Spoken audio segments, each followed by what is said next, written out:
In this video, we're going to introduce graphs of quadratic expressions.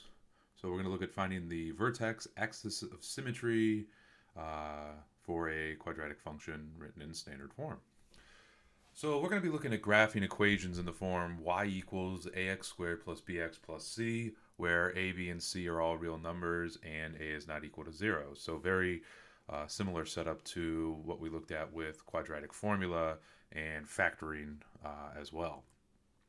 So for y equals x squared, the graph below is a parabola. So notice that our graph sort of had this U shape to it, and that the left and right halves of the graph are mirror images of each other. So we'll be talking about that in this section as well. So the point 0, 0, the origin, this point right here, is called the vertex of the parabola. It could be either a minimum or a maximum point. So here, our vertex is a minimum point, and it's going to be a minimum point if your graph resembles a smile. So here it resembles a smile. It's just happy, I guess. And in that case, if our graph resembles a smile, our vertex is going to be the minimum point. However, as we'll see, the vertex could also be the maximum point if it's a frown. So we can quite literally turn this smile upside down, and instead of being, let's say, the bottom of a valley, it would be the top of a hill, or it would look like a frown. So it would be a maximum point. So through the vertex is a vertical line called the axis of symmetry that's going to divide our parabola into two equal halves. So here, our y-axis acts as our axis of symmetry. So it divides our graph, our blue parabola, into two equal mirror images of each other, so two equal halves. So the line that goes through the vertex that divides your parabola into two equal pieces is called the axis of symmetry. So example 1, we're going to find the vertex and state whether it's a maximum or minimum, and then find the equation of the axis of symmetry for each. All right, so we're going to take a look at a graphing approach to this. In another video, we'll take a look at more algebraic methods.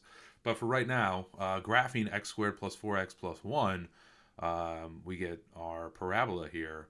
Now, different graphing calculators have different capabilities for finding what the coordinates of the vertex are and things of that nature. But our vertex is going to be at -2, -3. And because the graph is a smile, the vertex, which is this point right down here, is going to be a minimum point. So it's the lowest point on this graph is at -2, -3. Every other point is above it. And our axis of symmetry is a vertical line that goes through the vertex. Now, remember, a vertical line has the equation x equals wherever it hits the x-axis. So in this case, the vertical line going through the point -2, 3 is going to hit the x-axis at -2. In other words, your axis of symmetry is the x-coordinate of the vertex. So in this case, the equation for this vertical line is x equals -2. Part B, we have y equals -2x squared plus 12x minus 17. So if we take a look at the graph of that, it looks something like this.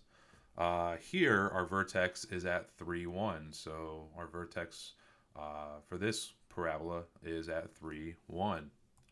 And this time the vertex is a maximum, so it looks like the top of a hill or it resembles a frown. And we can actually look at the equation itself and know whether or not the vertex is a maximum or minimum. In this example, our value of a for ax squared, our value of a is a negative number. So if our value of a is a negative number, it's going to mean that the parabola looks like a frown, which means your vertex is going to be a maximum. If your value of a is positive, then it's going to be a smile and your vertex is a minimum. So just by looking at the value in front of x squared, the coefficient for x squared, we'll know right away whether our vertex is a maximum or a minimum. And then here we have drawing the vertical line through the vertex. Our vertical line goes through the x-axis at 3. So the equation of this vertical line, this axis of symmetry, is x equals 3.